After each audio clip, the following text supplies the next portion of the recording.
Hello दोस्तों, ये उत्तराखंड के हिस्ट्री का सेकंड पार्ट है। इसमें हम बात करेंगे उत्तराखंड के जियोग्राफी की, मतलब भूगोल की, उत्तराखंड के नदियों के बारे में, उत्तराखंड की जो जनसंख्या है उसके बारे में, उत्तराखंड के ज़िलों के बारे में, इन सब के बारे में आज हम बात करेंगे। चलिए जी शुरू करते हैं। बात करते हैं उत्तराखंड के जियोग्राफी के बारे में, यानी कि भूगोल के बारे में। उत्तराखंड राज्य का कुल क्षेत्रफल 53,483 वर्ग किलोमीटर है।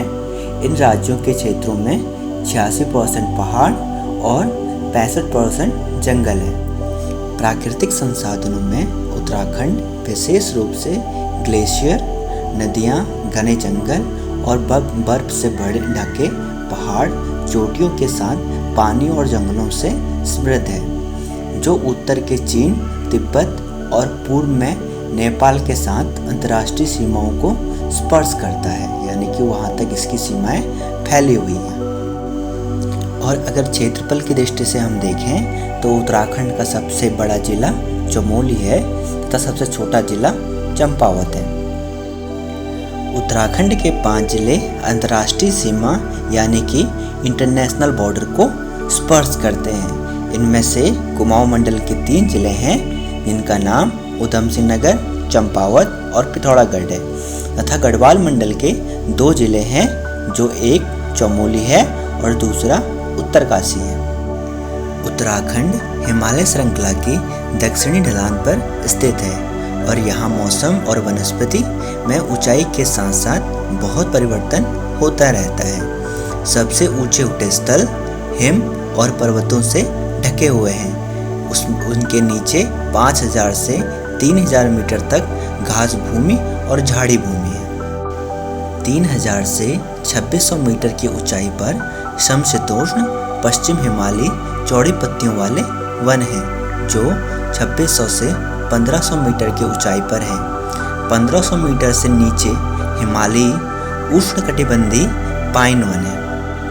उछले गंगा के मैदानों में नम पतझड़ी वन है और सुखाने वाले तराई, दुआर, सुहाना और घास भूमि उत्तर प्रदेश से निकलती हुई निचली भूमि को ढके हुए हैं। इन्हें स्थानीय क्षेत्रों में भाबर के नाम से जाना जाता है। निचली भूमि के अधिकांश भाग को खेती के लिए साफ कर दिया गया है। चलिए जी अब हम बात करते हैं राष्ट्रीय उद्यान के बारे में। जिम कॉर्बेट राष्ट्रीय उद्यान भारत का सबसे पुराना राष्ट्रीय उद्यान है, जो रामनगर में है।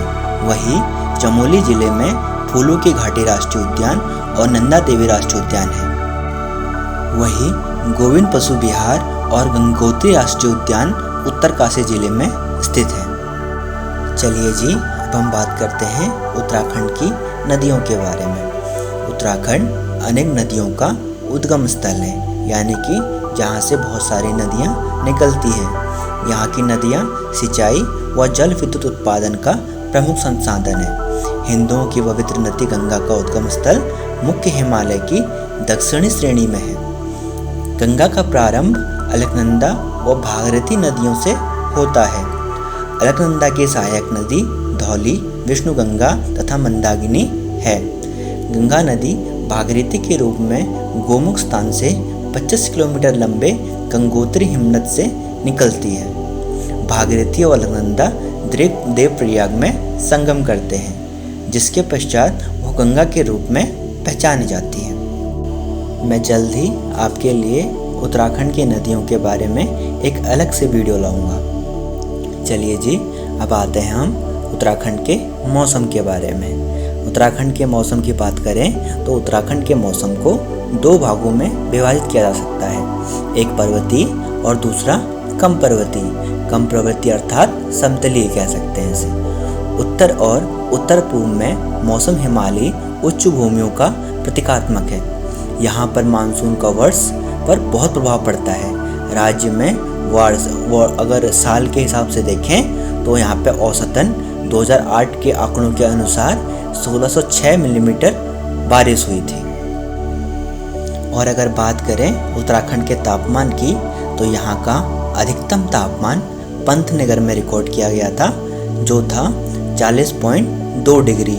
वहीं मुक्तेश्वर में सबसे कम तापमान यहाँ पे अंकित किया गया था, जिसका वहाँ का तापमान था -5.4 डिग्री। अब बात करते हैं उत्तराखंड के भाषाओं के बारे में। उत्तराखंड की हिंदी एवं संस्कृत उत्तराखंड की राजभाषाएं हैं। इसके अतिरिक्त उत्तराखंड में बोलचाल की प्रमुख भाषाएं ब्रज भाषा, गढ़वाली और कुमाऊनी हैं। अब बात करते हैं उत्तराखंड के मंडल और उत्तराखंड के जिलों के बारे में। उत्तराखंड में 13 जिले हैं जो 2 मंडल में समूहित हैं, यानी कि 2 मंडल में आपस में बटे हुए हैं, कुमाऊं मंडल और गढ़वाल मंडल।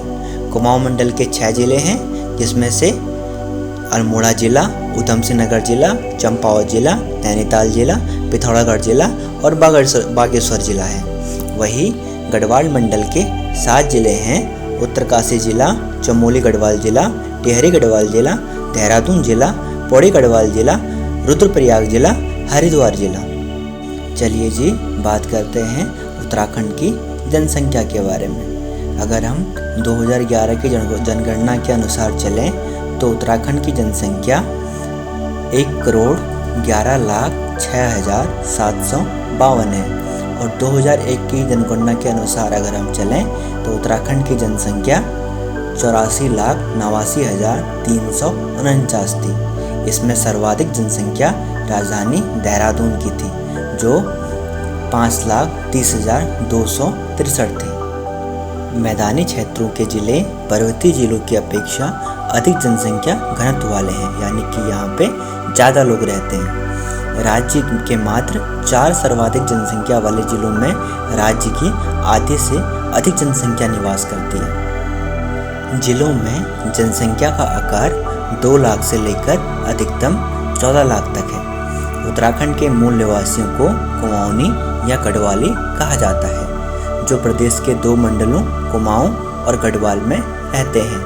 एक अन्य श्रेणी है गुज्जर, जो एक प्रकार के चरवाहे हैं और दक्षिण पश्चिमी तराई क्षेत्र में रहते हैं। 2 अन्य बोलियां हैं, जिसमें से एक जौनसारी और दूसरी भोटिया है। जौनसारी पश्चिम में बोली जाती है और भोटिया उत्तर में बोली जाती है।